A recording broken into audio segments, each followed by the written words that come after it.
daholo ve sy raha gasikara tonga soata anaty live indray isika rehetra. Nataontsika androany dia anasa aloha efa nanomany zaka inavy no manko atody anankitelo.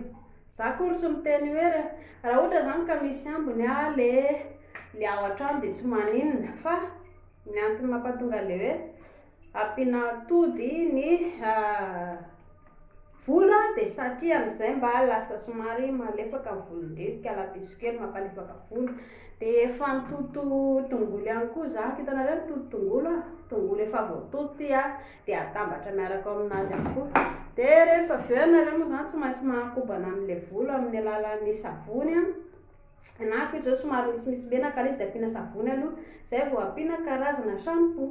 Hitanareo ilay tsara misy ilay marika hoe collagène ity dia reny atao. Samy manao izay anakobanana ny tarehiny ny volony fa tsy voatery akory hoe tsy maintsy andeha hikaroka ilay zavatra mitovy ohatran'io fa ndao tonga dia sasana amin'izay ny loha, ndao tonga dia ampiana ilay atody amin'izay ny loha. Anankiray loha ny ataoko vakiana kely aloha.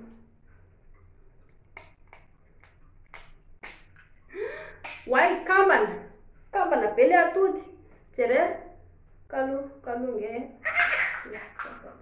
jerefinareo fa kambana le izy hitanareo io iny zao le anankiray iny le tapotsy tamena ny tena ilaina ka aloha fa rofo koa rehefa avy eo tsy maintsy rofo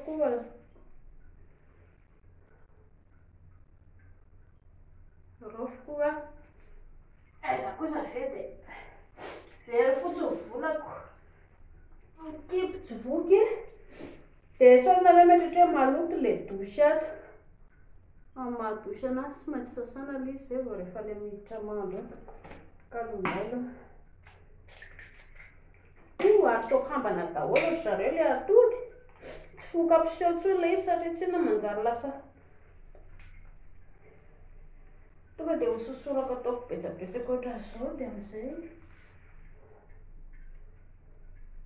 ka aloha fa haiko kay mbola tsy hovahana le volonkala amity resaka ananiany fotsiny fanareo jerinareo nge raha tsy miraikitra be iny zao le volo iny nampiana ilay atody dia ampiana fanitelo indray. Ity tsy kavana tsony fa tsotsotra ihany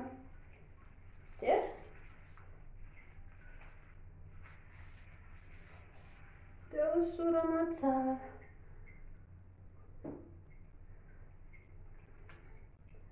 Andrasana eo amin'ny atsasakadiny eo le volo zay vao kobanina ka aloha fa misy milatsaka dia alaiko latsaka androany ito fa tsy latsaka omaly dikany dia afaka ampiasaina tsara mihitsy. Ianareo fa zao taona fitsitsina zao dia dikany zany tsy maintsy hoe tsy hitsitsina le zavatra telo sisy zay hitanareo izy iny dia jerefinareo zao tsy lasa mikobakobana tsara tarehy le volo. Andrasana kely io dia avy eo ampiana an'ilay tongolo. Rehefa manao ilay tongolo zako dia mety tsy afaka miresaka tso satria tsy na hitanareo le tongolo tsy rangoka be le izy dia lasa aty anatin'ny volo. Mandritra izay fotoana izay miandriandry kely raha ny tokony ho izy afaka atsasakadiny eo vao apetraka ny tongolo.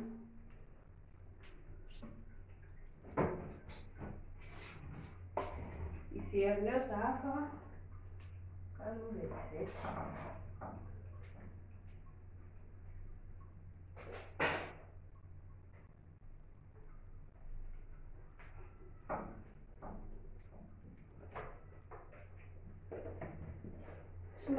fanakely eto amin'ny masoko eto fa mihitsana be daholo ilay izy.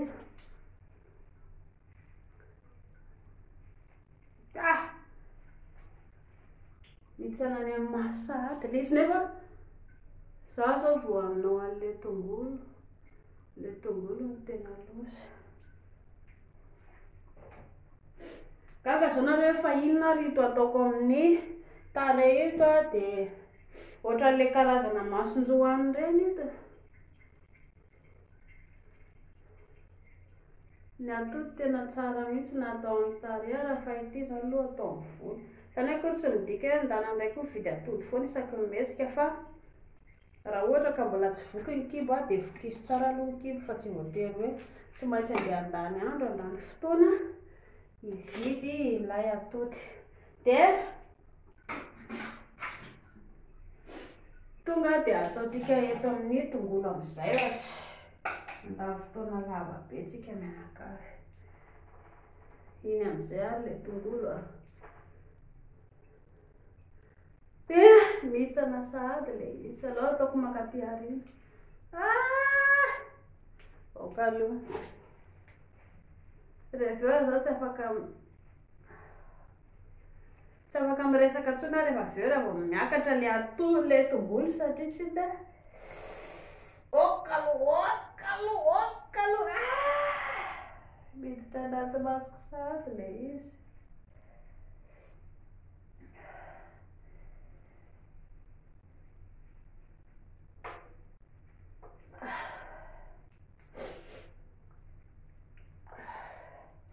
Tsy resaka intsony fa tonga dia apetaka ity zareo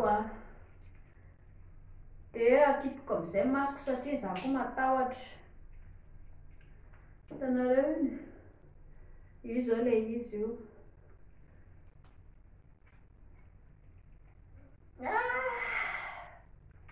Tsy afaka manokatra maso intsony satria raha vao tonga any amin'ny maso koa io tonga dia tomany be rehefa avy eo. Io zao ilay ranona tongolo rehetra. Dia jereo tsara zao ato ariana azy zao fa misy ilay izy. Nareo zao mieritreritra hoe tena mampiomehy koa ity sipo ity lany tongolo. Zany akory tsy midika hoe ndana mandany tongolo sy atody. Raha misy zany ny azo atao dia atao ilay izy, fa raha tsy misy ny atao dia tsy voatery hoe hanao an'ilay izy ianareo. Ity tongolo ity ho an'ilay olona izay manana volo manifinify. Raha ohatra ka manifinify ny volon-dry dia tsy manina fa manao tongolo ndry. Raha ohatra ndraika hoe tiandry hoe atevitevina ny volon-dry dia tena tsara ilay tongolo. Dia andrandrasana kely eo ilay izy. Ilay izy moa zao tsy maintsy mitsiranoka be ohatran'izao foana satria antony ilay rano. Hitandry izy fa lany ilay teo amin'ilay izy teo. Dia miandry kely eo amin'ny 30 minitra eo izay vao manakopaka. Za rehefa ato mangiry be masoko.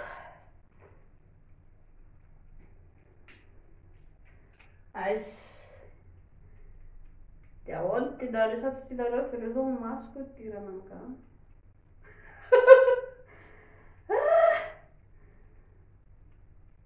Marary izy zany raha vao marary be io dia tonga dia andrasako avy eo tonga dia kotoanina aingana. Andrasana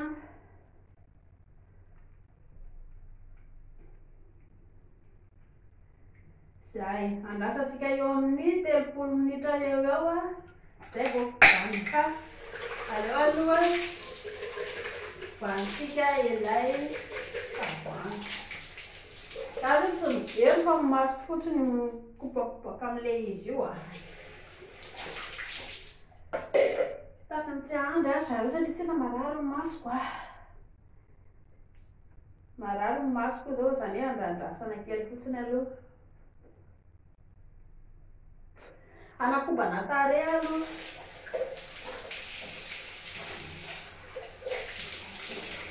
Raha ohatra ka afaka mijery zareo avy eo dia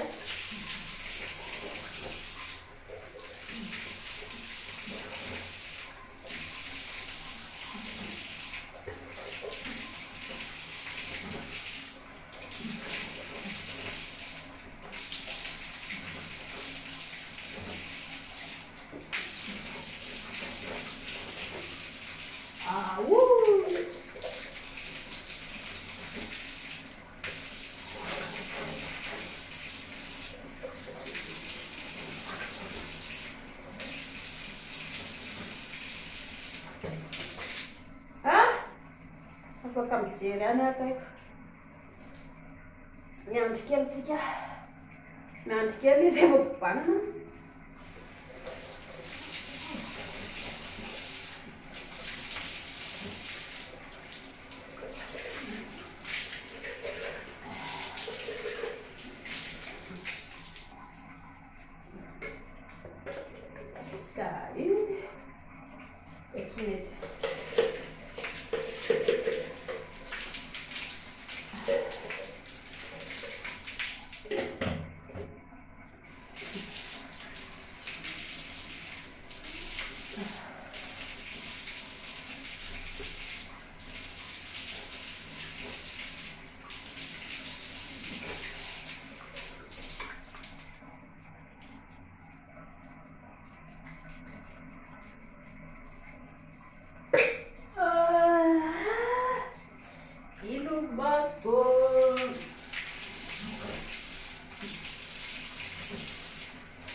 Hitanareo le mampatevina volomaso ihany koa.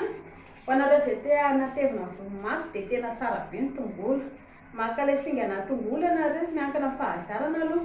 Dia somary raha tsara tongolo izany dia tapenana scotch ohatra dia ajanona eo ilay fofona tongolo izany tena ilay le potika tongolo dia iny koa mampatevina volo. Fa za efa nanao fa tsy araka intsony le satria rehefa elaela ianao mandroso salady dia marary nge le maso eto ambany fa miankina amin'ny fahazarana fotsiny.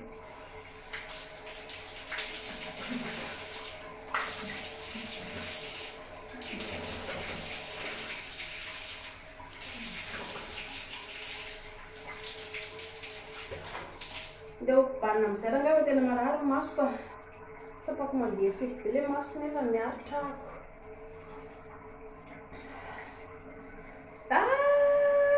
Dia hobaniko ka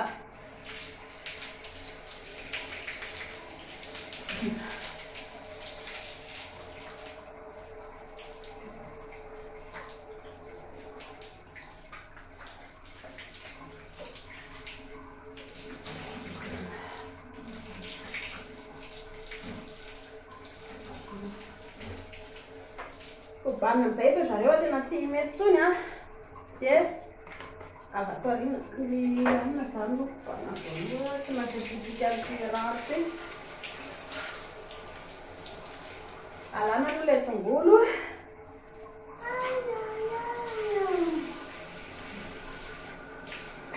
Satroka le izy hipetraka foana eo fa tena mangefiry be loatra ny tarehako.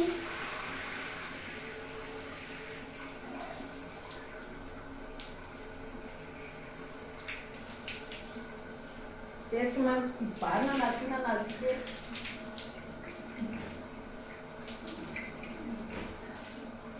Ato aoriana no natao volo.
Afaka mijery amin'izay za. Dia hoana? Anao fa hitanareo anazy afaka ve? Afaka ratsy ihany fa ho ampitsika savony amin'izay aloha.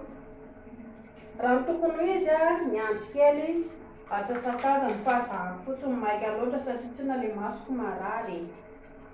Dia ho ampitsika savony aloha satria voloko feno menaka be. dia hosorana savony. Izay savony misy ao an-trano tsy solana mihitsy. Savony le vaingana savony zany olona zay koa.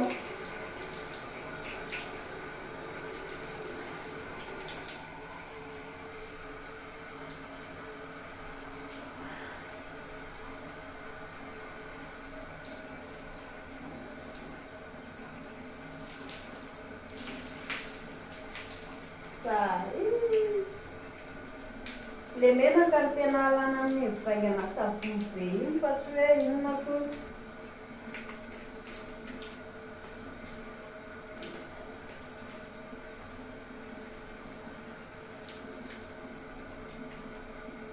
Ve iny zao anosotra savony ny loto.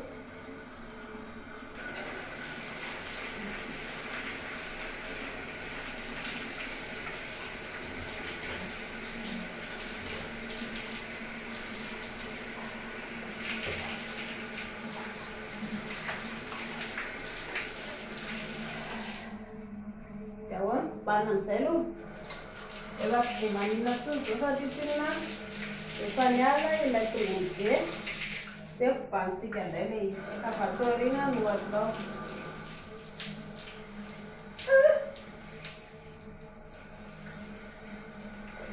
Aloha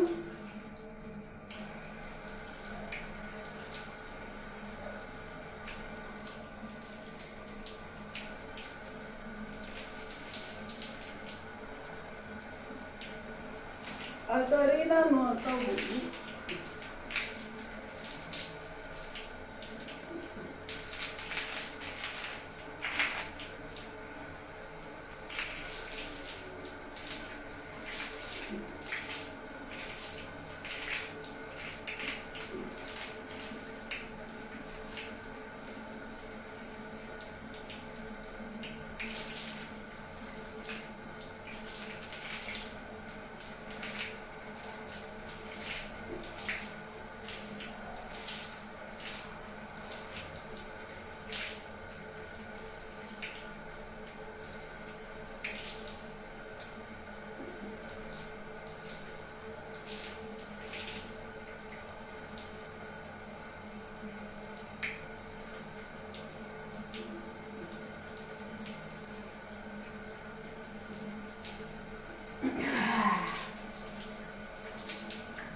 Hitan'olona amin'iny dia hoapitsika shampoo amin'izay.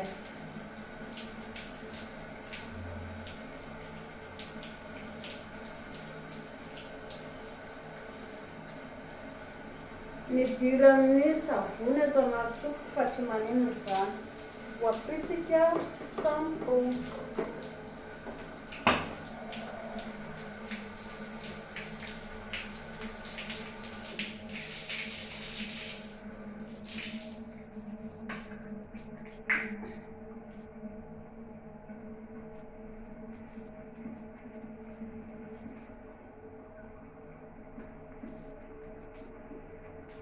Apitsika shampoo amin'izay.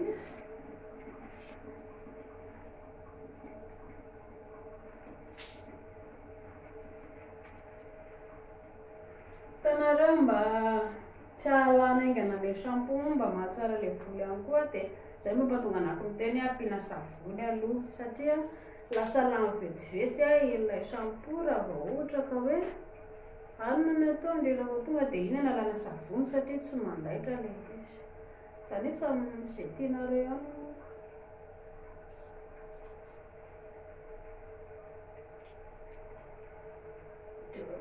Ilay variana andrasantsika kely indray aloha. Volo indray volo koa.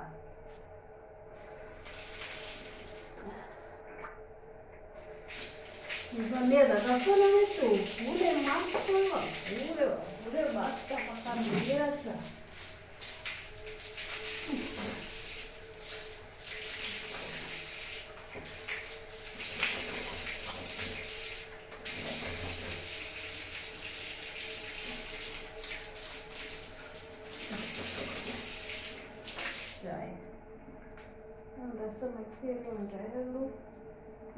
kely vokobanina. Andrasana kely indray aloha vokobanina. Dia miandriandry kely indray aloha.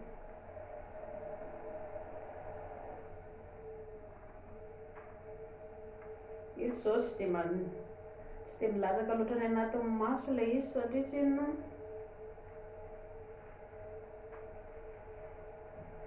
ilay tongolo ihany misy milatsaka ihany sasany fa ilay tongolo mahery vaika be nefa ilay tongolo tena tsara amin'ny volo.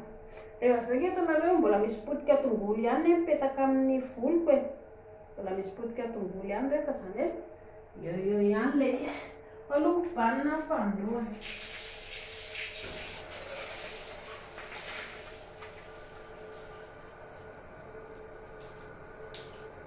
Banana.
Salato.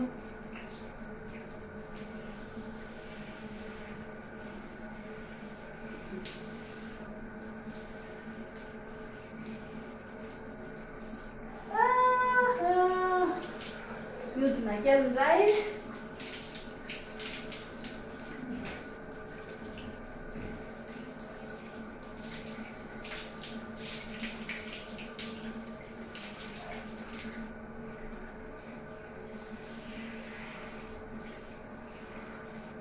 Apitsika shampoo farany dia vita. Ity ilay shampoo tsara.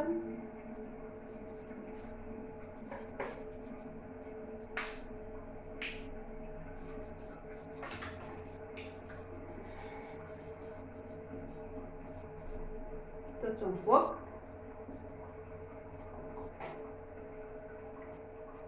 Tsy voatery hoe ohatran'ito shampoo ampiasainareo fa izay anananao an-trano fotsiny afaka ampiasaina fa tsy voatery hoe mitovy amin'io akory.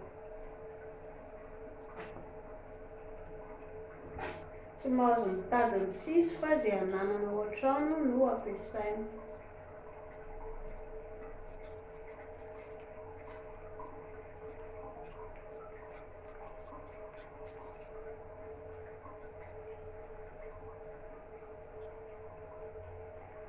Ity a.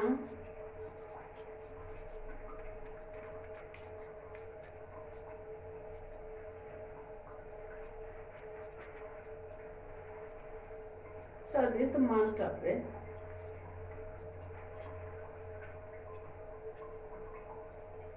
Misy soratra zao eto ambany hoe anti-hair fall, iarovana ny volo tsy hiongotra. Nefa rehefa mibango volo miongotra ihany ilay volo fa mampiresaka fotsiny ilay mpivarotra. Maika lafo e. Fa io zany miankina amin'ilay fanananao. Hitanareo nareo zany raha tena hoe te hividy ilay hoe tena avo lenta dia misy mpivarotra any amin'ilay cosmétique, ilay mpivarotra shampoo ranoray ireny any ianareo no mijery ilay lafo vidy ireny tena mety. Fa raha hoe vidividy zavatra ohatran'ilay anako io zao vidividy taitaitra fotsiny dia aza manantena hoe amin'ilay moa karaha ambony ary ilay rano. Dia aza manantena hoe mety tsara izy fa eny e tsara ihany ilay izy tsara fa mila mba hoe miandriandry kely sika zay. Zay. Dia inona indray no ataontsika? Ndao aloha hamaky. Dia hamaky commentaire-nareo aloha mandrapa kobana ny volo. Ity ny kobana farany dia vita. Kobana farany dia vita.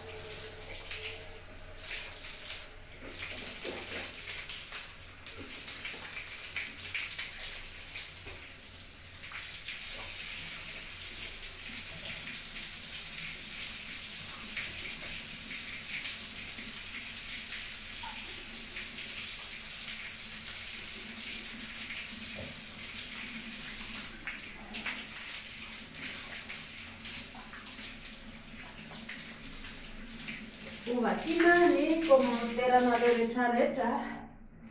Tafiditra anaty mason'izay ilay izy.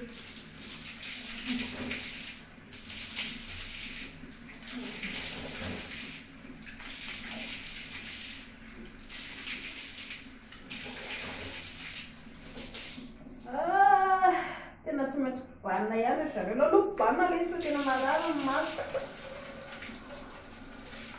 Alô kobanina dia rehefa vita avy eo ny fanasana dia miresaka.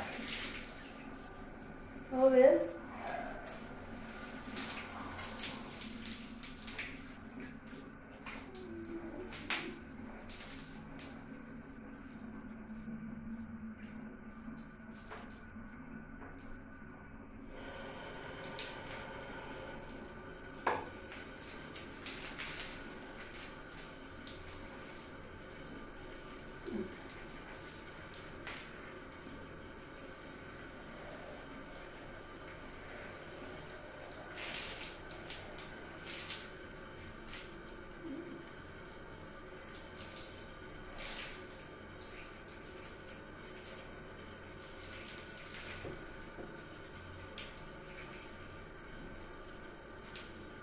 A ver, mbola deve sarà cascata da ciascuno.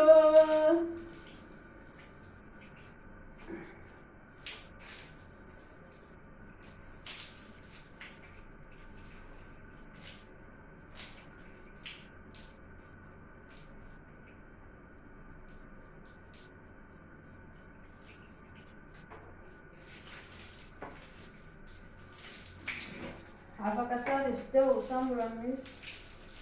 Afaka amin'ny atonotono fa ny atao volo tafiditra amina sofina ny sasany fa tsy maninona zava kobanina kely.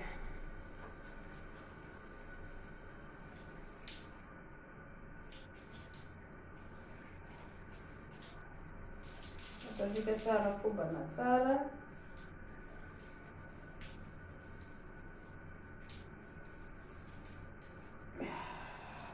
Mbola marary ihany ny masoko a.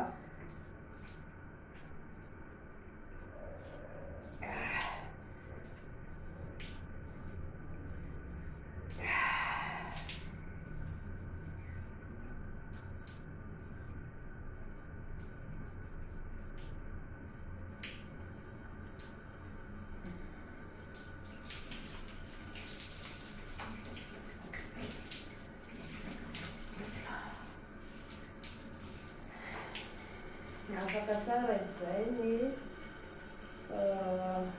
savony. Afaka ihany koa ny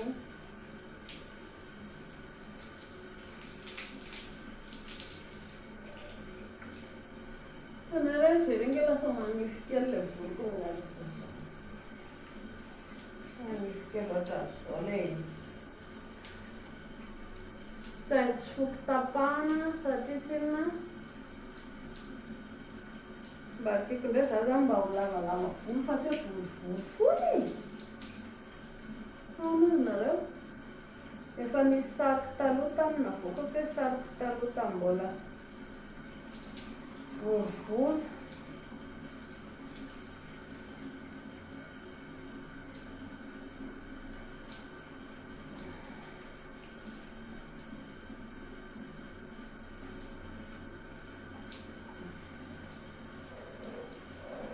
Ampy amin'izay.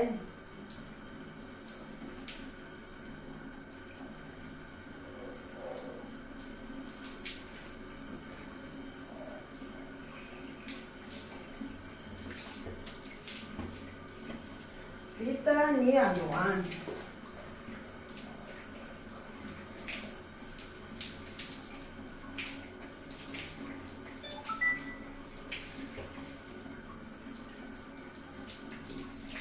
Vita aloha zany androany.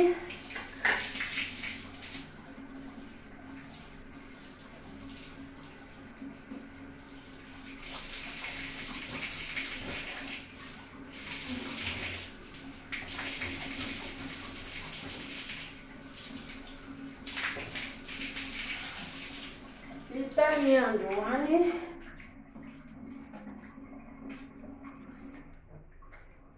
Dia amafany amafana isika menakavy amafa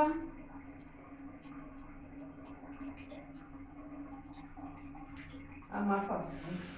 Le amekaka amin'tare zany ka efa nampifisy teo. Fafana ny volo dia tsy fafana moa zany fa eny e amainina moa zany le volo. Any an-tokotany any tsy dia misy masoandro loatra fa tsara hitanareo rehefa manamaina volo dia tsara ihany koa le hoe masoandro manamaina volo fa tsy ilay le ato amin'ny ilay ato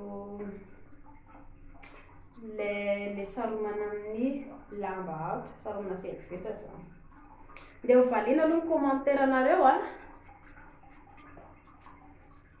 Amako karazana commentaire vitsivitsy ako zany aloha mba hanalavalavana fotoanantsika. Vita iny fanasana loha dia amako commentaire anareo zahako. Inona no atao manalava lataka? Teo lava lataka foana zany izy zany. Inona zany atao mba teo lava lataka? Ka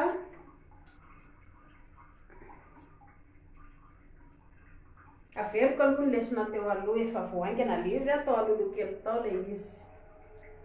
Nisy fantarina tamin'ny hoe tena bota kely le lataka zany efa 2.5 taona ny lehilahy dia ao anatin'ilay 2 mandra-pahatonga eo miala sakana ka hatrany amin'ny olon-dehibe eo no mitombo hita hoe manomboka mielava any amin'ny tombo betsaka ilay lataka. Raha ohatra lahy zao ka voateraka dia eo amin'ny 3 cm eo manodidina eo na 4 cm eo ny lava lataka. Dia rehefa manomboka faha 5 taona lahy tsy mahatsikaritra hoe lava sa fohy mielava ihany izy fa tsy dia ngeza. Manomboka faha 10 taona lahy dia eo ihany izy mielava ihany fa tsy dia ngeza. Fa rehefa matomboka eo amin'ny miala sakana eto amin'izay a dia eo manomboka hoe hita hoe miavaka ilay habean'ilay lataka. Rehefa tonga ilay faha 12 taona raha ohatra zany lahy ka hoe 10 taona na 12 taona lahy no miala sakana, lasa be feo, lasa be volo, lasa mamaly ray aman-dreny, lasa bokon'ozatra, lasa miseho milay be. Dia midika zany rehefa tonga 12 taona dia mitsahatra fitombony lataka. Raha ohatra indray lahy ka hoe any amin'ny faha 14 taona any no eo le miala sakana, lasa be feo, lasa be famaliana, somary taratara kokoa zany le miala sakana. Dia any amin'ny 20 taona zany raha farafahatarany no mitsahatra fitombony lataka. Raha ohatra ka 30 taona mahery any lahy hoe jerena le lataka fa ray centimetatra fotsiny dia misy olana zany le izy dia mila manatona mpitsabo. Ka io ny vatantsika olombelona ange tsy voatery hitovy ry zareo e. Misy ange ny olona hoe ohatr'izay ihany koa toe-batany tsisy maratra izany fa ny maha-izy anao dia izay no hivalio.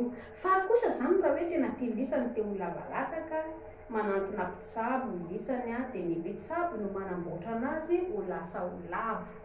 Misy an'ilay hoe manosotra menaka dia izay tiany lahy zany raha hoe ho any amin'ny dokotera tsy maintsy jeren'ny dokotera fa tsy vidividy fanafody fahatany.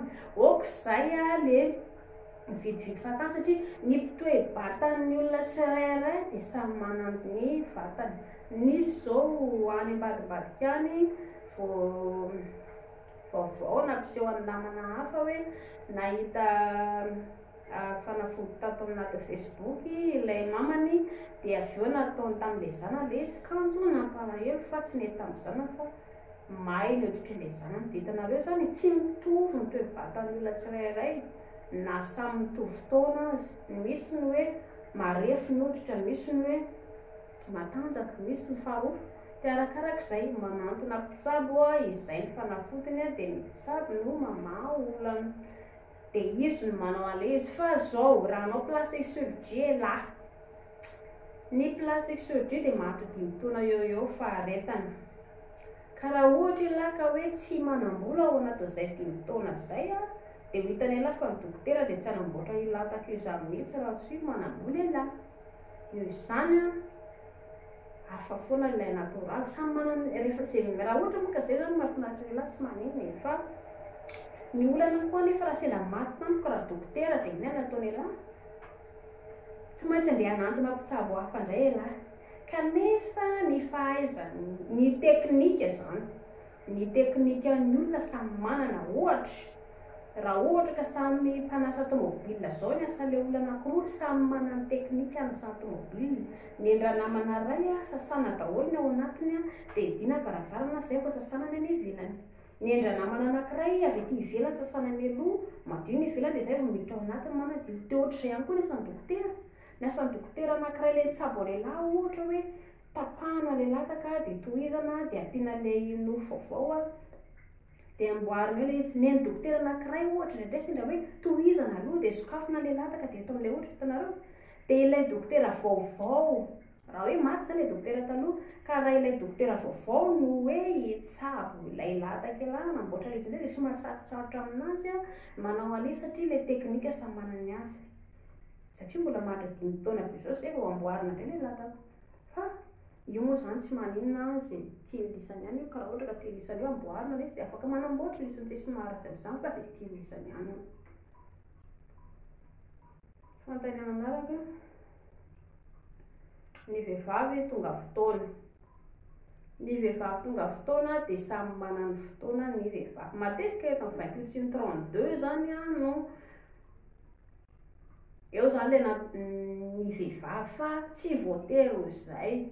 Rehefa manomboka miala sakana eo ny tovovavy manomboka 27, 28, 29 eo manodidina eo. Rehefa manomboka manambady ny vehivavy dia lasa miakatra any amin'ny 30, 32 ka hatrany amin'ny 36. Tsy misy olana izany. Dia ho azavaiko ilay manisa andro. Eto zao tsisy calendrier fa somary azavaiko maikamaika fotsiny. Calendrier 3 volana no alain-dririka lapiso kely tsy maintsy 3 volana no atao. Dia inona ve izany tokony atao isaindri vao tonga fotoandri androany dia soratandreo amin'ny calendrier tonga fotoana androany. Dia jerendri amin'ny tonga fotoana manaraka ary amin'ny ray volana manaraka eo oviana zako ny tonga fotoana manaraka dia ho asindry point indray. Jerendri avy eo anatin'ny 3 volana hoe firy zany ilay izy. Dia isaindri avy eo hoe firy ny isan'ilay andro tao 28 sa 32 sa 31 sa 34 sa 27 sa 25 dia isaindri arakarak'izay. Eo zany aloha nahitana ny isan'ny fadim-bolana. Rehefa fantatra avy eo ilay izy dia atao moins 14. Raha ohatra ka atao hoe 30 jours ilay règle-ndri ilay fadim-bolana dia atao 30 moins 14. Noho izany 30 moins 14 zany firy? 16. Dia tsara kokoa zany raha ohatra nareo ka tsy manao izay zavatra dia miainga vary amin'ny 30 ianareo dia midina 30, 29, 28, 27, 26, 25, 24, 23, 22, 21 dia mbola firy? 19, 18, 17 dia atao amin'ny 16. Atao amin'ny 16e jour indri zany ao ilay 14e jour. Eo ilay 14e jour fa tsy hoe isaky ny 14 dia 14e jour, tsy izay. Samy manana ny isan'ny fadim-bolany tsirairay satria ny vehivavy rehetrarehetra misy indraindray première tonga fotoana, ny sasany 2, ny sasany 3, ny sasany 14. Dia arakarak'izay. Dia eo amin'ilay indray hoe dia aiza izany ilay tokony ileny sa aiza tsy tokony ileny? Roa andro ao aorianan'ny fadim-bolana zany indray aloha raha ohatra ka te ileny indray androany hoe tonga fotoana. Dia raha hoe tapitra androany ny fadim-bolana ka te ileny dia afaka mampiasa kapoty aloha ny roa andro aorianany iny. Dia ao aorianan'izay nareo afaka tsy mampiasa kapoty indray. Dia rehefa ho tonga ny ary amin'ny 10 jours ao anatin'ny 14e jour dia mitsahatra aloha. Raha te ileny dia mampiasa kapoty. Dia mandrapaha tonga eto amin'ny 10 ka hatramin'ny 14 dia eo zany le manomboka misy ilay atody miforona ny atody ao anatin'ny vehivavy dia lasa dia miezaka zany ry anatin'izay fotoana izay a tsy maintsy mampiasa kapoty na ohatra hoe na lehilahy koa nge afaka mianatra ny hoe manala lehilahy take tsisy olana mihitsy zany fa tsy hoe vehivavy foana akory tsy maintsy hiaritra ao lisany koa maka ileny hoe lisany ange fotsitra eo lehilahy tsiry mpanentanao anatin'ny lehilahy be dia be mihoatra amin'ny vehivavy dia nefa ny vehivavy no miaritra kitra matetika vokatra ilay izy dia ho an'ny lehilahy koa mba tia ny lehilahy mba hikolokolo tsara ny vatany madama tia ny lehilahy tsara mba hieny tsara rehefa raha dia tsy manino zany fa atovy. Dia rehefa tonga atao aorianany rehefa akaiky ho tonga ilay fotoana efa voaremarika indri hoe 28 na 32 dia ny 2 andro mialohan'ny tonga fotoana indri afaka mampiasa kapoty indray fa torohevitra ho an'ny lehilahy zany mba ho fitsinjovana ilay vehivavy dia mandana koa ianareo mandeha makany amin'ny dokotera manao vasectomie dia mba miadana tsy miasa saina atsony ianareo eo avy hoe isamborana ny vehivavy tena andeha vidy indray vidy an'ilay fitaovana fa fijerevana izay tonga fotoana ve tonga fotoana tena tara kely ilay izy zany foana ny an'ny vehivavy isamborana dia lisany koa raha izay ke manao vasectomie ke raha tsisy maratra izany rehefa kamo ialahy manao vasectomie dia tsotra kely ny atao rehefa akaiky ho tonga ilay ranonaina dia esorina ilay lataka atahoana manala ilay izy averina indray aloha ity zany ilay lataka tia ny esorina ilay izy dia tapenana eto amin'ny lohan'ny lataka eto dia somary aolana kely ohatr'izao aolana zany ilay lataka dia miandriandry kely eo ialahy 3 segondra 4 segondra miembotra avy eo ilay lataka dia vita afaka mbola averina atsofoka indray ilay izy raha ohatra ka mbola hitohy ianareo roa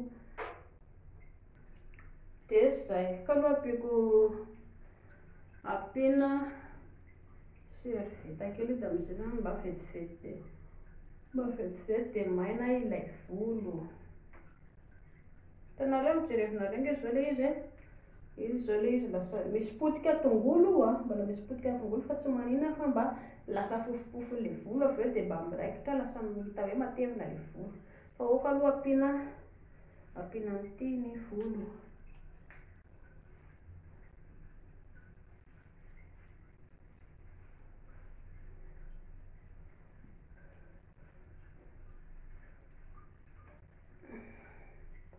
raha tokony izy tokony hivoaka ny tokotany any fa aloha andeha amin'io faliana indray fanontanianareo manaraka indray tsy mety izy zany tady ororaka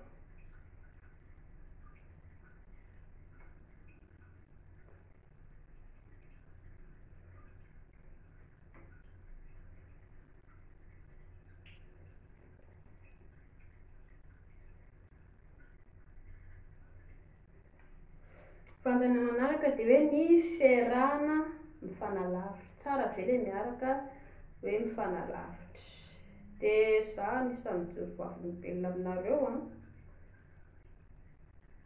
ary efa nahita voamaso be ako fa ho an'ny olona mpifankatia dia ratsy raha mifanalavitra na mpivady na mpifankatia dia ratsy ilay izy misy tantaraiko anareo mpifankatia izy anankiroa aloha zany hoe niona zany izy anankiroa aloha teto dia ny efa taty aoriana zany rakalakely no niasa dia lasa niasa lavitra raha lehilahy teto tanàna dia inona natondra lehilahy nakavady izy dia niteraka anankiroa rakalakely tarehy lavitra tarehy zany tsy mahalala hoe fa manambady ity olo ity niverina tao aorianan'izay dia raha lehilahy ilay vehivavy nanaovandra lehilahy zazakely tsy nalay mivady izay nge ilay toetra ratsy lehilahy amin'izao fotoana mahafinaritra ny lehilahy ny hoe milely etseroa fa ilay manao adidy dia fady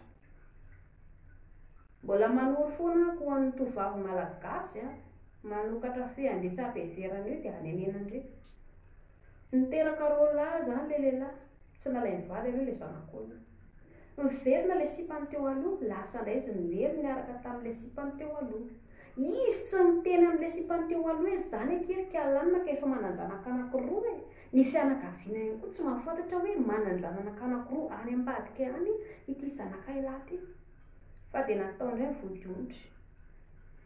Vita vodiondry, rakalakely zany hoe tsy mahalala hoe ity ne ka olona efa miteraka ary ambady, fa nahatratra tao anaty telefônina tao rakalakely hoe misy le mitaraina ilay vehivavy le nanamboarany zazakely hoe ary ianao zany izay telo mianaka, eo vao taitra le sipan'le vao fa nga tena manan-janaka. Dia eo amin'izay le lehilahy raha vao nahatratra ny riam-body zao ary izy manao ratsy, fady amin'ny lehilahy aza mialatsiny zany, vitsy ny lehilahy hoe mialatsiny, tena ilatsiny aty vitsy zany. Efa tratram-body zao tsy mba mahay mitsotra marina hoe zao aky marina ry kalapiso kely nanambady zay nanamboatra zazakely zay dia tena mbaly fa mbola miala ilany, olona efa niaraka tamiko efa ela be io. Dia ndry zany efa manomboka hoe kôdikôdy amin'izay ndry hoe tena misy tsy mazava. Lasy ndry verina nanao ny asandry any alavitra be, io ndray le ry verina tary amin'ny vadiny taloha nanamboatra zazakely ndray le ry telo zanany. Jerevina reny zany tantara tena misy zany eny amin'ny fiarahamonina telo zanany. Ary le sipa anankiray ary mbola tangiriany ihany, mbola hoe ho alainy vady le sipany teo aloha. Tanareo zany ratsy nge zany, dia fady amin'ny lehilahy hoe tena mialatsiny kely kalapiso kely fa nampijaly andriako na mitaka andriako.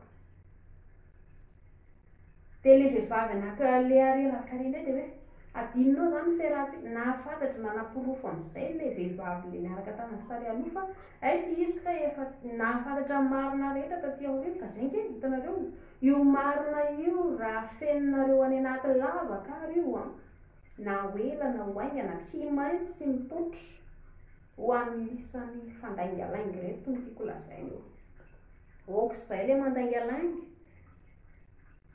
isika rehetrarehetra kena fa hoe mpanota manao ratsy tsisy olona tonga lafatra, fa rehefa fantatrao fa manao ratsy ianao androany dia ovay rehefa mindra mahaiza manitsy tsy nety teo aloha. Lasa olo-baovao ianao avy eo ary ianao avy eo tsisy maharatsy amin'izany ange faly daholo nge olona, fianakaviana koa nge faly.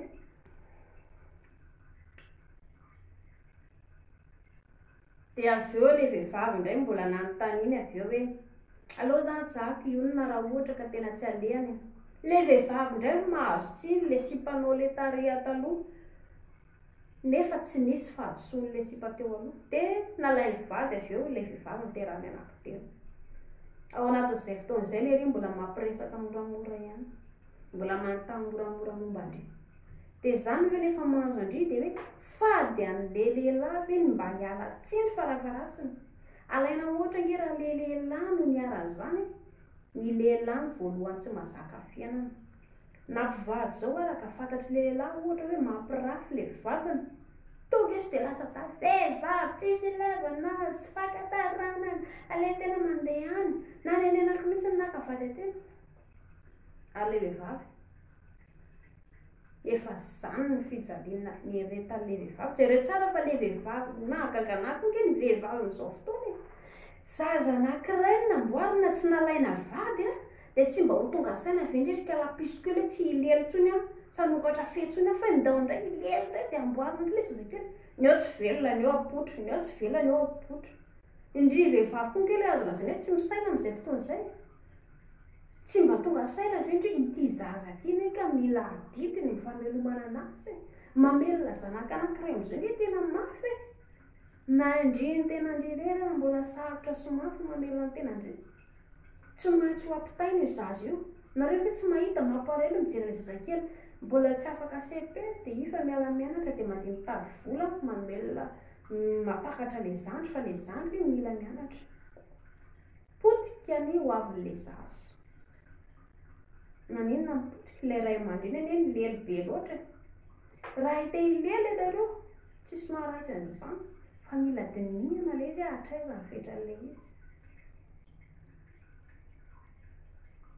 Mbola atoroko foana ndry ry tovovavy indry dia aza minomino foana ny teny lehilahy. Rehefa miteny lehilahy izy atao aina ke piso tiako be ke indry tsy azo inono zany vava fotsiny ange zany ny zavatra ataony hoe tsara andriana azy fa tsisy milelalela be jetema tsisy farany eo vaky vody eo ndri aveo dia lasa ndresy mitady lataka hafa mitady lavaka hafa tena indrindra be indrindra ka zay a ilay fitiavana fanalavitra ry zareo a ratsy ny lehilahy voalohany tsy mahazaka izy raha mpivady ianareo roa tsara raha ohatra ka hoe mandeha manaraka indrira matoa dia anareo manorina fiaina vaovao raha mpisipa ianareo roa sarotra be ny noana azy zany io fa na dia hoe atao ara ny soratra ohatra na vodiondry ohatra ianao raha vao manorina fiainana eo ao alohany alahelo ny hafa tsy hamiratra zany ianao raha ohatra moa ianao ka tsy mahalala dia zay ohatran'ilay vehivavy zao tsy nahalala le niaraka tamin'ny mazy taloha ity lehilahy ity nefa ola mpandainga sady mpamita fa nampirofo kalakely zay vao hoe niala fa so ihany koa aloha kalakely fa tsy nandeha nilahady tany amin'le vehivavy le faniteraka roa ary ny loza ihany koa so ihany koa fa tsy be voka atao raha be voka atao koa dia indrindra be indrindra sady hiaraka amin'ilay vady volo izy miaraka amin'indreo dia be voka daholo zany nge lamaody lehilahy amin'izao fotoana manamboatra zazakely izy dia manamboatra zazakely ary dia manamboatra zazakely ny ao tsy velona ny ao mipotsaka ihany ireny lehilahy ireny dia mila fahaizany lalàna tsara tokony fahaizany lalàna ireny tsy manaza vehivavy ireny asoloviana ny fanjakana fa mba handinika an'ireny ilay zazakely nge potika no avy le zazakely ireny zaza ireny tonga tety ambony tany tsy hoe anjelina na be voka madama fa sitrapon'ny lehilahy sy ny vehivavy nampahatonga anazy ny sasany zany efa tonga ao an-tokantrano tsy tamana dia lasa indray mandeha manenjika vehivavy anankiray nefa ny eo angeny io rehefa be voka le vaovao dia ny eo ihany ny eo dia leo be fa tsy tia zaza fa ileny ihany any amin'ny tany mandroso ny ankamaroan'ny olona amin'ny tany mandroso aloha tsy maintsy hoe vita maravita soratra fa rehefa misaraka mpivady ny lehilahy dia tsy mahay tsy manao adidy amin'ny zanaka iny tsy afabela misaraka zany mihitsy mivady samy manana mivady ny izy anankiroa mivady vaovao fa kosa ilay fitazana zaza mandray adidy ny lehilahy raha tsy manao an'izay adidy izay ny lehilahy dia enjery lalàna fahaiza lalàna ary tsy maintsy higatra ary izany daholo angena any amin'ny tany mandroso any amin'ny tany mandroso nge betsaka ny misaraka satria vehivavy koa le aleditra ny lehilahy tsy ny eto amin'ny tanyntsika eto amin'ny malagasy eto ihany hoe maditra lehilahy fa ny rehetrarehetra fa ny any amin'ny tany mandroso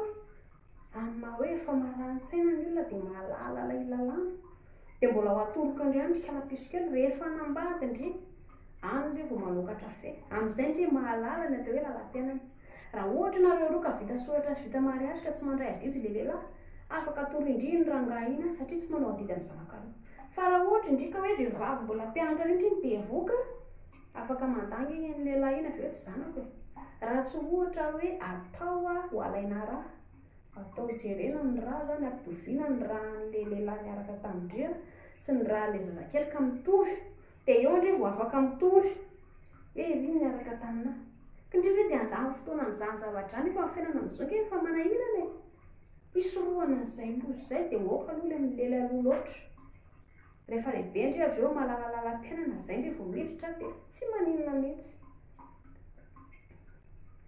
dia ho an'lisan'le mpandaingalainga fahatany reto koa aoka izay le lainga ratsy lainga tsara lahatra sy toko fitaka lisany any ange le jinjany vokatra nafafy lisany androany lehilahy manao toky amin'ny kalanina androany rapitso indray manao toky amin'ny kalanina rapitso aveo ilay zanak'olona tena misy ihany koa nge be voka zavatra tena misy a manao siplery milely sy milely aloha tsy miavitra hoe atrezany efa be voka atao ilay sipa anankiroa ny ray tary ilay be voka anankiray tonga dia niteny tamin'ny ray aman-dreny nena be voka menatra ny ray aman-dreny dia natao haingana ny raharaha ilay sipa anankiray tary menatra matahotra neny tsy niteny efa ngeza baotrany timpvoy ao vao hitaneny efa neny akibiteny dia ilay sipandria efa nakavady efa nahavita mariazy tamin'ilay le vehivavy anankiray ndria tombotogaiky mahazo toko fitaka alaiko vady aty ndria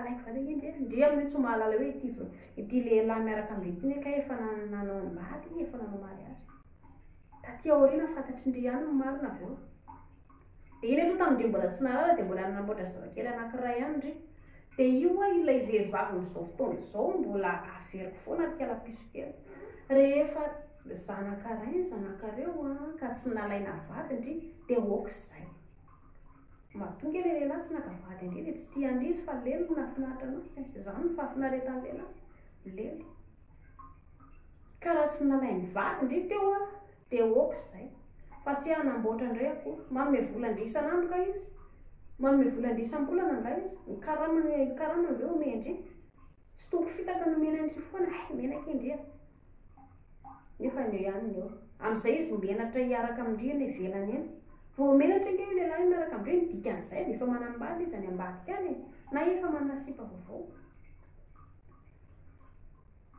dia nahalala ihany rahalakely avy eo taty aoriana akaiky olona miaraka aminazy efa niteraka sady efa manambady dia iny nihalala iny ratsy inge zany tena mafy sady ratsy nefa dia mampalahelo fa lamaody lehilahy malagasy amin'izao fotoana lasa lamaody fa manana izy ny lamaody dia nazara gaga sy talanja ny fiarahamonina lamaody nefa zavatra ratsy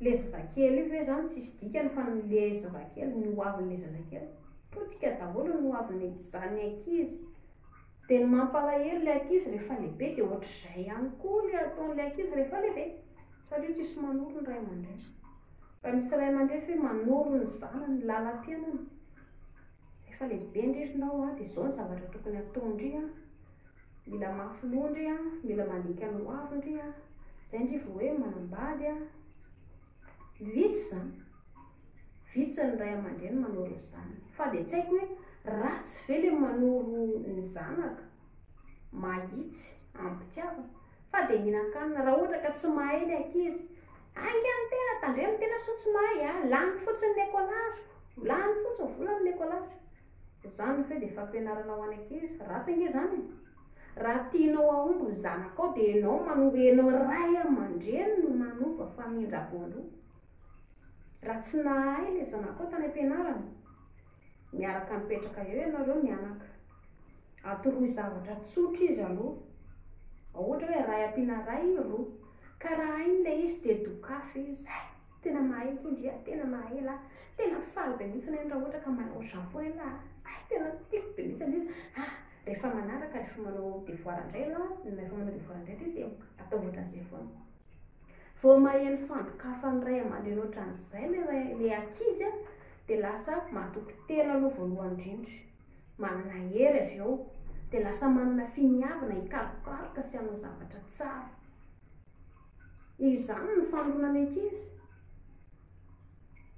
engany mba hanao ohatr'izay daholo ianareo ray aman-dreny ary ity kapokapoka lavo ity tadio tsara fa mampijaly ankizy anareo vao angana nisy vaovao tany amin'ny aloha tany hoe nkapohan'le zanany dia mandeha dia mivoatra teto dia mamany koa moa zany malahelo le dadany mikapoka fa andonge ho jerentsika ilay dadany io mba nianatra ve ilay dadany mino fa le dadany koa dia olona tsy nianatra fa ireny kapoka reny ange zareo dia misy fiantraikany amin'ilay zanaka io zanakareo rehefa lehibe lasa mpiady aman'olona maro zany ary ambonin'izay dia ianao ray aman-dreny mamono anazy io voalohany halany rehefa lehibe izy tena maro zava tsy mandainga pirofo eny amin'ny fiarahamonina zany mipetraka ao an-tsainy zaza iny foana hoe ity le namono anahy tamin'ny mbola kely maty koa tena androany dia hitanao tsara fa ianao ray aman-dreny io rehefa miady aminazy rehefa lehibe dia ho valiny aminao ilay izy pirofo hita eny amin'ny fiarahamonina zany dia ohatr'izay le mikasitanana raha tianareo ahay le ankizy iny ankizy iny ange taloha tamin'ny andro taloha le hoe mahazo mikapoka ny ray aman-dreny sy ny mpampianatra ratsy ange le izy sady amin'izay le ankizy tsy ao anatin'ilay fianarana ny sainy fa lasa mararo zay voadako andray zao iny ty Any am-pianarana hoe efa afa-baraka amin'ny mpianatra, voadariko ny mpampianatra, aty an-trano koa anao mbola voadarika ny mangana ny tanana, ny vôfy ny hoditra, mafy ange zany. Tena mafy ange zany. Ary engany ny ray aman-dreny mba tsy hanao an'izany fikasihan-tanana zanak'izany intsony. Ianao ray aman-dreny nikapoka io ny voalohany anenina rahatr'izay rehefa lehibe io zanako ao io, satria io zanako ao io ny hanindry anao amin'izay fotoana izay. Porofo teny fiarahamonina eo zany. Fantaniana manaraka indray ary. Hojerentsika fantaniana manaraka. Efa maina ve ilay voliko? Tsy azo atao mijanona ela be atao anaty anako ao ilay volo io satria maina ihany ve ilay voliko aloha amboarina.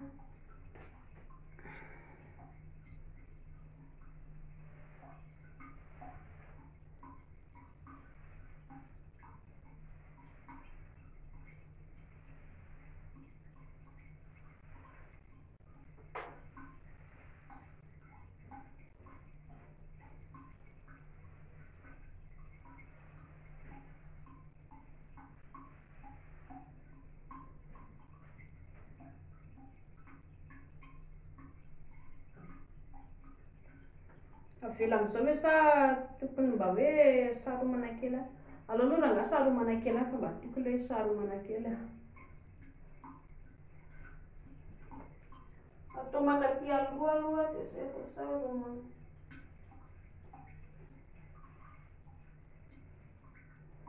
Raha ny tokony ho izy zareo tsy saromana ohatr'izao tsy dia tsara ilay saromana fa zafy mihitsy mampime. Raha ny tokony ho izy ny volo dia tsy saromana fa atanin'andro. Dia ny anahako nefa tsy atanika andro fa avela ohatran'izao fa tsy manino. Fanontaniana manaraka indray dia ny hoe misy lavaka anankifiry ny vehivavy tena tsy hitako mihitsy ilay tamin'izaho tamin'ny voalohany hoe aiza ny atao. Ienary. Misy lavaka anankifiry ny vehivavy. Misy lavaka anankitelo zany vehivavy. Ny iray eto aloha ilay lavaka many, ilay pipi, ilay lavaka eto amin'ny ampovoany, lalanjasy, ary ny vody mangery ny lava-body. Dia rehefa milely zany dia ilay ato ampovoany no atsofoka ny lataka satria ao no misy ny lalanjasy.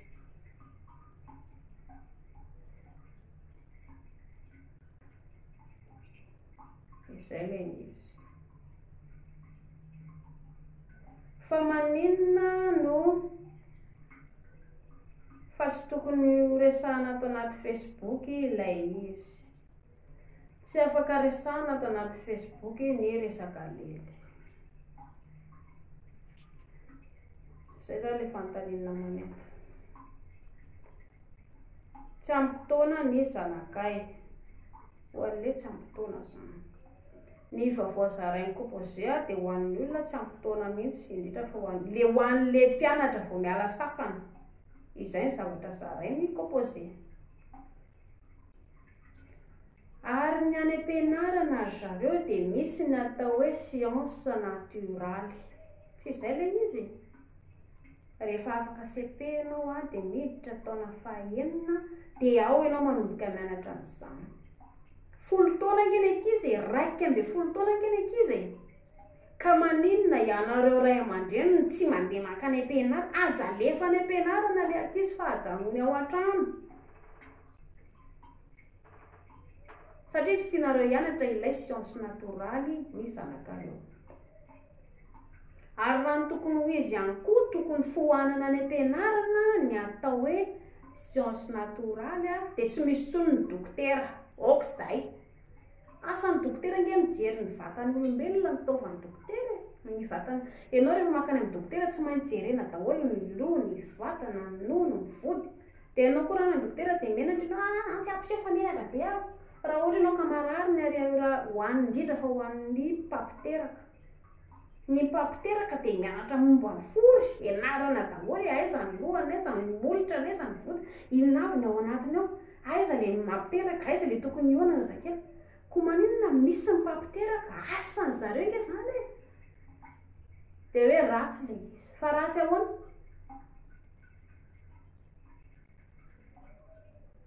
Dia oka izay le ratsiratsiratsy mitsara zavatra amin'ny endrika ivelany. Rehefa ratsy le izy, ratsy tianareo le vidéo dia aza mijery. Jereo tsara fa vidéo rehetrarehetra izay nataoko a, tsy misy publication a, na indray mandeha hoe partager le izy e, ataovy j'aime e, ataovy maximum e, tsy misy an'izany ny vidéo zaraiko na indray mandeha, na publication na soratra ny zaraiko, tsy manoratra an'izany aho. Antony dia satria tsinona ilay resaka lazaiko ny akamaroany dia ianareo menatra hoe lely ve tsy haiko inona le izy. Tsy manoratra an'izany mihitsy ako na atao anaty vidéo rehefa tapitra hoe misaodrabetsaka mijery tonga dia j'aime be daholo, partage daholo, tsy manao an'izany aho. Na publication tsy manao an'izany. Raha misy zao manao publication momba ny composé any ambadika any ka manao an'izany hoe partage eo dia j'aime eo dia like eo, tsy zary any. Fa olona hafa mitady j'aime sy partage dia izay tiany io. Fa ny anahy tsy ampiako an'izay le izy satria tsy samy manana ny eritreriny tsirairay. Ary ho anareo ray aman-dreny le milaza hoe mahamenatra le izy. Ianareo ray aman-dreny ankefa nanamboatra zazakely.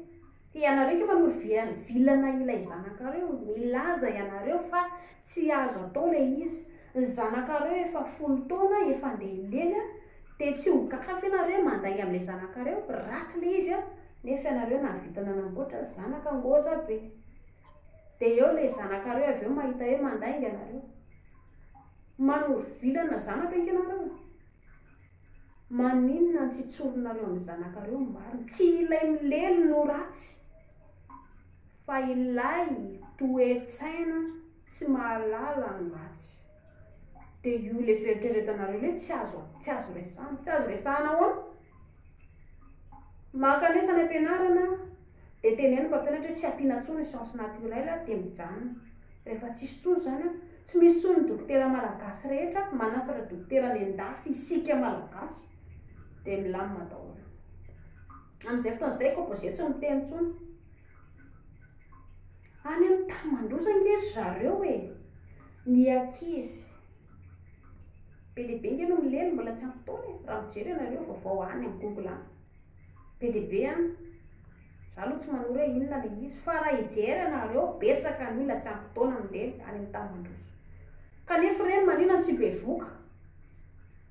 Fa malagasy milely kely tonga dia bevoka. Eo ange le olonantsika malagasy ilay bevoka aloha loatra, fa tsy ilay milely. Milely afaka milely fa ny bevoka ny tsy azo atao. Izay mampatonga an'ilay pejy mitsangana hoe mba ho torohevitra ho an'ny tanora, indrindra ny tovovavy malagasy mba handinika ny tokony ataony. Ny lehilahy nge tsy ho endry izany mihitsy e. Midira ianareo amin'ny Don Bosco, ny generaly ao amin'ny Don Bosco ao dia manana afatra ho anareo, ary vaovany koa nisy nalaiko avy any aminazy satria misy afatra ho an'ny lehilahy. Izy mihitsy dia mijoro vavolombelona miteny fa ny lehilahy, ny fahafinaretan'ny lehilahy voalohany rehefa hoe anambady izy ka mila vehivavy izy dia resaka lely no mahafinaritra anazy voalohany. Ianareo lehilahy misy nareo mandefa fahafantarana message anako an'izany a, mahamenatra. Rangahy efa manambady ianareo no nandefa le izy taty, dia eo apetrako aminao ihany koa izany ny ramose. Midirana amin'ny Don Bosco dia any mametraka ilay fanontaniana ihany koa. Izy dia mijoro vavolombelona mihitsy. Ao anaty vidéo ao le izy, afaka mijery koa ianareo any amin'ny YouTube satria nozarainy generaly any le izy hoe ny fahafinaretan'ny lehilahy dia resaka lely, tsy misy afa-tsy izay. Ary porofo hitantsika ny fiarahamonina nge izany mampalahelo e. Lely fotsiny fa ny mampalahelo eto malagasy le hoe tsy fahalalana. Afaka milely ianao na lehilahy na vehivavy, fa mila hoe mahalala ny mahasosoa mahafinaritra satria izay mihitsy ilay malagasy amin'izao fotoana hoe aiza ny tombontsoa an'ity raha ilely ianao, aiza ny voka-dratsiny raha ilely. Izany nge mbola tsy hain'ny malagasy. tsy hoe mananjanaka ianao hoe tena sarobidy fa ilay famelomanjanaka avy eo nga manao any nga vita niteniteny fahatany fotsiny hoe milelilely fotsiny. Izay mampatonga anaky mamory foana ny tovovavy malagasy oka aloha. Mbola tsy ampy taona indry, mbola mpianatra indry, raha te helely oka aloha. Rehefa lehibe indry tonga taona mahalala tsara ny tsara sy ny ratsy ary fantatry indry tsara hoe iza no anjarandry. Raha isarahan'ilay lehilahy indry fa hoe tsy mety saraha sakitsina tsy manana tsy tia tsy teheleny. Ny sandrisana amin'izay sara tany lehilahy mohaka ve ny erandry indry raha mbola vao mpisipa dia izany ny ataony indry maika fa rehefa mpivady ao vao tsy manaiky ilery indry tonga dia felaka be mahazo indry, vao tsy manaiky ilery indry tonga dia daka be mahazo indry, ary rehefa tsy manaiky ilery dia lasa koa izy mandositra. Ny lehilahy dia tsy tia vehivavy maivan-doha. Inona ilay maivan-doha? Malemilemy ohatran'izay. Rehefa misaraka ianareo dia dry hoe koretaka be dia andeha hamono tena dia midrika be aho. Vao maiky ilery lasa izy mandositra manenjika sipa vaovao. Raha isarahan'ny lehilahy indry androany tonga indry dia maty any, aleoko mandeha any. Mianatra indry tonga indry dia lasa sipa grossiste. Mianatra tsara indry, tafita tsara indry, manana asa indry. Fa jereko tsara fa iny lehilahy namitaka andresy nandagna tamindry iny mahita ilay fivoarandry ohatr'izay tonga izy dia hoe le ary manaka moa ilay sipako a tena menaka be indray ako raha mba tena moka tena nariko indray ilay izy nefa kay tena sipa amin'ilay fa nanina ary zako no nanarany iny. Manenina izy avy eo mahita ny fivoarandry iny. Amin'izay fotoana izay efa tara loatra. Ka mbola atoroko foana ho an'ny tovovavy malagasy indry aza maikamaika loatra ilay pingapinga hanokatra feany loatra satria tsy azo atao ilay izy.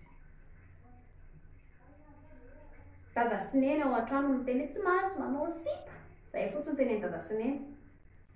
Mba anontaniana ange mba misy fe anareo ray aman-dreny mitantara ny tantaram-piainanareo mivady taminareo mbola mpisipa. Vitsy ngamba ianareo mitantara an'izany vitsy. Kanefa ny fahalalan'ny zanakareo ny fiainam-pitiavanareo ray aman-dreny dia manesika anazy misy fivoarana ary hiteraka fahalalana ao anazy. Za dia profo. Tantaram-piainan'ny ray aman-dreniko fahiny dia fantatro daholo ary misy anatra ho ahy ihany koa. Rehefa manambady aho dia izao zany no tokony atao, izao no tsy tokony atao, izao ilay loza atao, izao no tsy fitezana atao. Dia manentana ihany koa zaho ho an'ny ray aman-dreny tantara ho an'ny zanakareo ny fiainam-pitiavanareo roa fahiny mba misy ahaizana manitsy ny diana. Ny ohabola mitenena miteny hoe zara amin'ny lalana tokony alehany zaza. Mba manoro ny lalana tokony alehany ve na ray aman-dreny? Mena hanina fotsiny dia izay.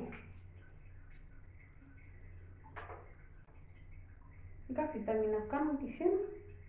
Raha mbola tsy mazoto hoe hanoro ny lalana ny tokony alehan'ny ankizy ianareo ray aman-dreny dia aza manambady aloha voaka aloha ilay milery.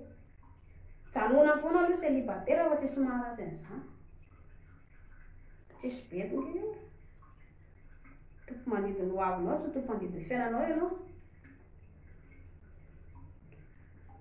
Fanontaniana manaraka aok'izay angamba fa izay tokony aok'izay. Fanontaniana manaraka fa izay tokony aok'izay za koa zany reraka be ako mijaridina be ato amin'ny dosy eto. Reraka be mijaridina eto amin'ny dosy eto nefa tokony hipetraka ho valiana farany angamba ity resaka farany ity.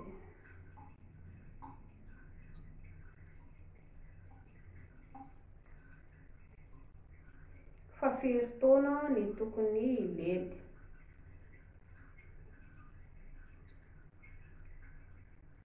Ny fianarana momba ny lely dia manomboka eto amin'ny alasakany. Afaka mijery ianareo any amin'ny Google fa manomboka fahafolo taona dia mananjo ahalala ny momba ny lely ny mpianatra ary ianarana any am-pianarana ilay izy. Miditra any amin'ny Google ianareo. Firy taona no tokony mahafantatra momba ny lely ny olombelona, ny ankizy dia ho hitanareo any amin'ny google any fa 10 taona na 12 taona dia efa mahazo mahalala. Fa tsy miteny izy aloha hoe tonga dia milely a. Ato zao raha ohatra ka ny fandinihan'zareo siansy dia farafahambany zany ianao 20 taona satria 20 taona na 20 na 20 taona ny vatanao eo no manomboka olon-dehibe ianao, manomboka mahalala ny tsara sy ny ratsy. Na izany na tsy izany raha mbola tsy ao loatra ilay fahalalana be, satria tsy na ao ankely manomboka ilay fahatanorana amin'izay rehefa misy be ihany koa ianao rehefa manomboka 20 taona iny lehibe aty eo mbola tsy mahay ninina. Fa io zareo tsisy an'izany taonataona zany, raha farafambany zany 20 20 20 20 raha mihoatra an'izay tsy maninona.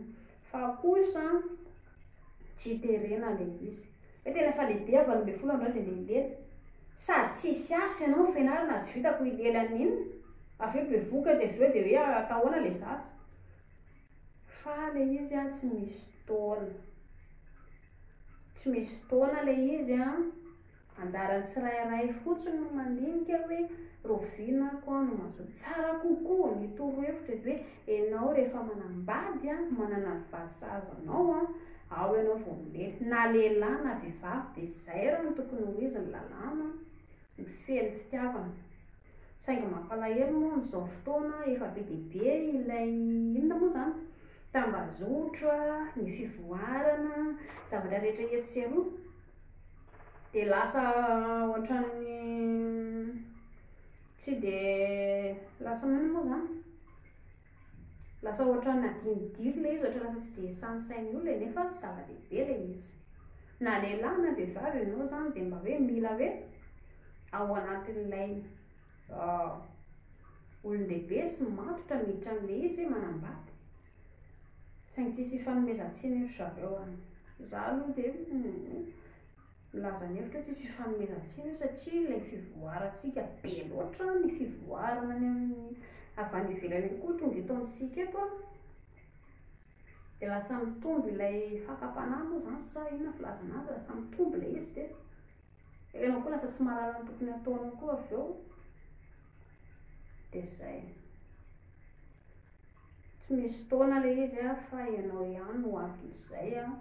Dia raha tsara mba hoe rehefa manambady raha ny tokony ho izy miditra ao amin'ilay izy, saingy arakaraka ianao ihany io, ianao izy afa-tsy nareo, ianao ihany no tompo fanapahan-kevitra.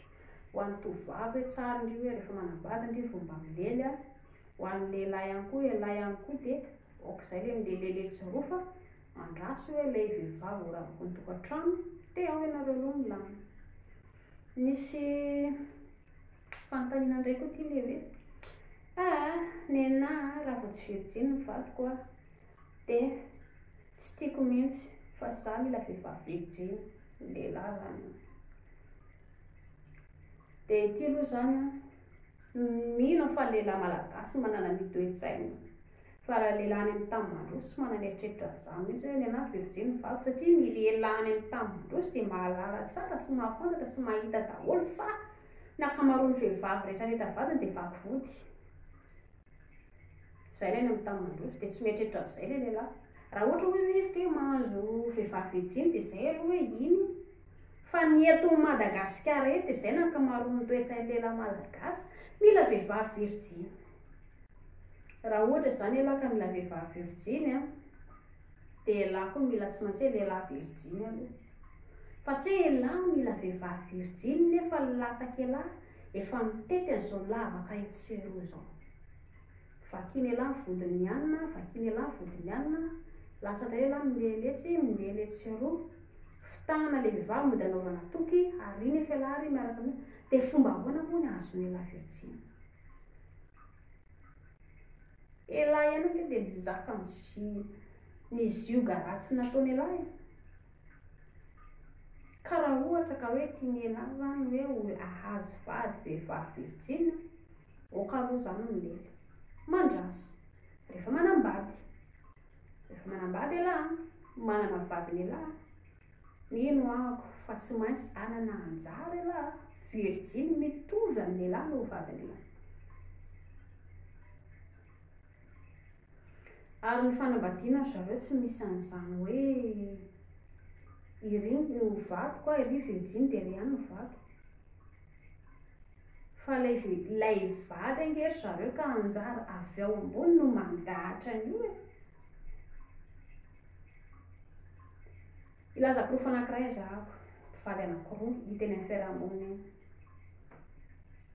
Vady anankiroa izy a, ilay lehilahy tena tsara fanahy aloha, fa ny vadiny ilay vehivavy alika dia, sady mampirafy no tsy manaja no tsy hitany hoe le lehilahy tsara fanahy nefany izy indray lasa ratsy loha. Tsy nazaka avy eo le lehilahy dia lasa nisaraka izy anankiroa. Ilay vehivavy avy eo nanambady olona hafa, ilay lehilahy nijanona célibataire. Ilay lehilahy zany nijaly teo fa ilay vehivavy no naditra. Nisy vehivavy anankiray indray hafa manambady teraka anankiray. Ny vadiny maditra be, mpamono, mpanitsakitsaka, ny zanaka anefa efa anankiray. Dia lasa avy eo ilay lehilahy nandeha satria tsy tia ilay vehivavy. Ilay vehivavy zany ny zanaka anankiray a. Noho ny taty aoriana tafahoana izy anankiroa, efa samy misaraka. Ilay vehivavy nanan-janaka anankiray fa ilay lehilahy le tsara fanahy tsy nanan-janaka. Nivady izy anankiroa avy eo, ary amin'izao fotoana izao manan-janaka anankitelo. Miadana ange izy anankiroa. Ilay zanak'ilay vehivavy tamin'izany voalohany tazaina ohatran'ireny zanany rehetra, tsy misy maharatsy anazy. Ka izay ihany koa ho an'ilay vehivavy ihany koa, misy ilay vehivavy mahagaga fa rehefa sendra ny lehilahy tsara fanahy dia izy indray no miseho amin'ilay midingin-drano, mampirafy sy mampijaly. Dia ohatr'izay a, ny zavatra rehetra ange zareo manampetra e, manampetra. Ianao raha manao tsara androany dia jinja vokatra tsara, rehefa manao ratsy ianao dia jinja vokatra ratsy. Mino fa any ambadika any ilay vehivavy naditra sy nanambany iny dia sendra ny lehilahy alika ihany koa.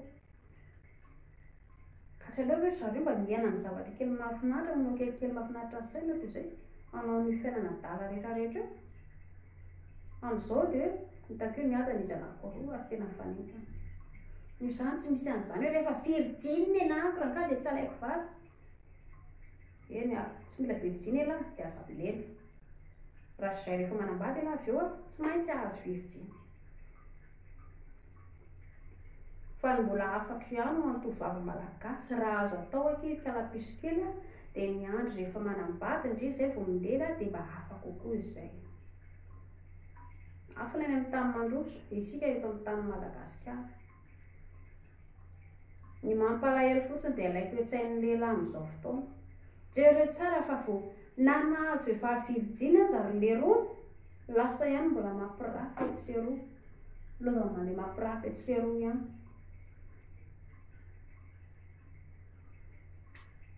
Ilaza porofo anankiray indray zahako any amin'ny tany Arabo. Any amin'ny tany Arabo ny vehivavy dia tsy maintsy virjiny rehefa miditra ao amin'ny tokantrano. Indrindra vao tsy virjiny koa dia tapaka ny tendandry. Ny mahagaga nefa fa lehilahy dia mahazo manambady mihoatra ny anankiroa, roa, telo, efatra, dimy, enina, fito, valo, sivy, folo. Raha manam-bola izy afaka maka vady izay tiany na firy na firy. Fa ny vehivavy iny anankiray iny ihany afaka mianatra tray flamena izy dia izay. Raha ohatra izy ka tsy tian'ny vadiny iny ka te hisaraka, te hijanona célibataire dia misaraka. Fa vitsy ny Arabo hoe any amin'ny tanin'ny Arabo hoe mijanona célibataire zany vehivavy fa tsy maintsy mijanona. Dia fa maninona ary ilay lehilahy nahazo vehivavy virjiny no mbola mandeha indray maka vady vaovao ho alaina ho vakiana vody. Ny ankamaroan'ny lehilahy any amin'ny tany Arabo ange zareo manambady anankiroa e. Anankiroa farafahakeliny ho an'ny lehilahy tsy manam-bola zany. Raha manam-bola izy dia lasa mihoatra telo na efatra, fa ny ankamaroany dia anankiroa daholo. Tena marina fa tsy mandainga aho. Dia izay no lazaiko hoe ny lehilahy na koa azo virjiny eo ary izy. Misy aloha ny hoe manaja. Isaorana anareo lehilahy manaja tokantrano sy tia vehivavy sy mahay manaja izany fianakaviana ao an-tokantrano. Fa ny ankamaroan'ny lehilahy dia izay. Bibidy foana mahafinaritra. rehefa antitra ary le roa miakatra fa 7 taona any vao tonga saina. Midiry anareo amin'ny TikTok ao. Misy lehilahy anankiray teratany vahiny Amerikana, mijoro vavolombelona mihitsy izy. Lehilahy izy efa tsy vehivavy. Mijoro vavolombelona izy hoe tena nanenina vokatry ny ditra nataony nampahatonga ny fisarahana izy anankoroa. Ary izy tsy tonga saina teo anoho eo fa efa antitra tateo ary izy vao nandinika hoe fa aiza marina kay izany le tena olana tato. Dia izao izy izao lasa mpanoro lalana indray ny ataony ao izao. Midira anareo amin'ny TikTok fa ao le ry ao mijoro vavolombelona. Ary tena marina izany, proof. Raha le mbola ato an'le vao 30 taona 20 taona ary le roa dia misy amin'ilay izay mbola mpanjaika. Tezina daholo ny lavaka rehetrarehetra. Vola lany. Jerena te hanan-karena isany nefa lanina amin'ny filalaovam-bely eto zero. Mazaka vehivavy anankiray satria nanitindry. Ireny vola ireny fa manino ireny tsy angonina dia amin'izay vitanana tomobila raha te hanana tomobila. Angonina dia vitanana trano raha te hanorina trano. Lanina fahatany amin'izao karazana vehivavy izao. Ny vady ao an-trano nefa amin'izay mampalahelo fa dia sozanina tsy mihinan-kanina ny ankizy sy voaloana ekolary mitrosa eto zero. Dia lahy manala azy. Aiza moa madama no azoto milelo? Tsy mazoto milelo koa nge madama izay fotoana izay satria tsy hiaran'ilay atao hoe fanambaniana. Rehefa any amin'ny 30 taona 40 taona any izay vao tonga saina amin'izay lisany. Tena ohatran'ny sy nety marina atao ohatran'ny takizay marina le anindrila niaraka izay dia niadana izay. Tena misy ipatary marina tena ohatran'ny tsara fa nanina ary ny tsy mivady. Eo vao manenina tongotra aman-tanana hoe tena ratsy ny natao. Dia amin'izay moa efa tara loatra. Fa fanentanana ho anareo be dia be ihany koa ny olona manoro hevitra ny TikTok fa tsy hoe resaka maniditsidina daholo. Aloha nge fa hosoratako amin'ny commentaire eo ny anaran'ilay rangahy mijoro vavolombelona tany amin'ny TikTok tany. Dia ny asan'ilay izy ao amin'ny TikTok lasa manoro ny olona mba hoe hanoro ny diany. Izay nataony eo. Dia afaka mijery anazy ianareo any amin'ny TikTok fa izay ny asany. Izay indray izany ny ataony amin'izao amin'ny lalam-piainana. Izy manana ny asany izany ny aminazy izany fa ilay vidéo ataony izany resaka hoe fanolorana olona. Mba hoe hanitsy ny diany mialoha ilay fanenenana. Mafy ange izany manenina izany sa mbola tsy nanenina ianareo? Ny fanenenana ny tena mafy indrindra sy mangidy indrindra eto ambonin'ny tany. Rehefa nanao ratsy ianao ka manenina dia izany mba hisorohana ilay fanenenana dia mila mandinika izany. Dia izay zareo ny resantsika sy ny androany fa mino fa nahafa-po anareo tsara ilay izy dia ny voliko ihany koa efa maina reraka be zako mijajirika eto amin'ny dosy. Dia manaraka indray dia mankasitraka anareo nanaraka ny fandaharantsika dia manaraka indray tompoko.